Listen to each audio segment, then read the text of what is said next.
For about the last year now, so many of my friends, my family, have suffered so much.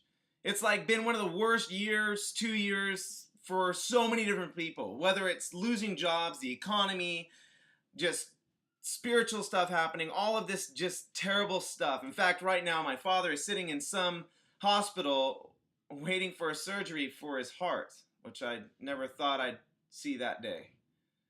And so, in these times, where else do you turn but to this book? I highly recommend it. There's different kinds. I recommend the Holy One, not just the Bible, but the Holy Bible. I find it's better. In Hebrews 5, verse 8, although he was a son, Jesus, he learned obedience from what he suffered.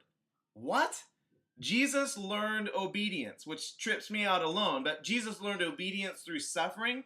There has to be a different way, right? There has to be some other way other than just suffering to learn obedience. And yet even Jesus himself somehow learned obedience through suffering.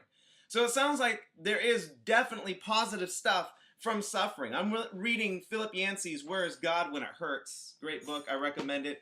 And there's just terrible stories in there of just people undergoing horrible stuff. And then you sit back and go, okay, but good came out of it. But I'm convinced more than ever before that we confuse God's sovereignty for his redemption.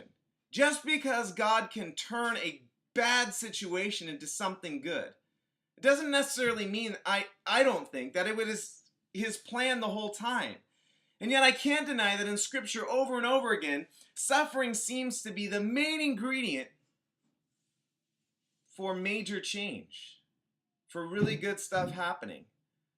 I mean, every single major biblical person, something bad really happened to them.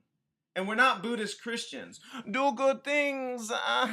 Good things happen to you. No, that's a different philosophy. It's not biblical. It's not karma, which Christians believe in. It's Jesus. And he suffered the most, which is strange. And now my father sits in a hospital. I've had one of the most difficult years of my life in so many different ways, and so many people out there have as well. And it just leaves you with this wonderment of, is there meaning in all of it? I think the answer is yes. But I'd love to hear what your thoughts are. Let me know.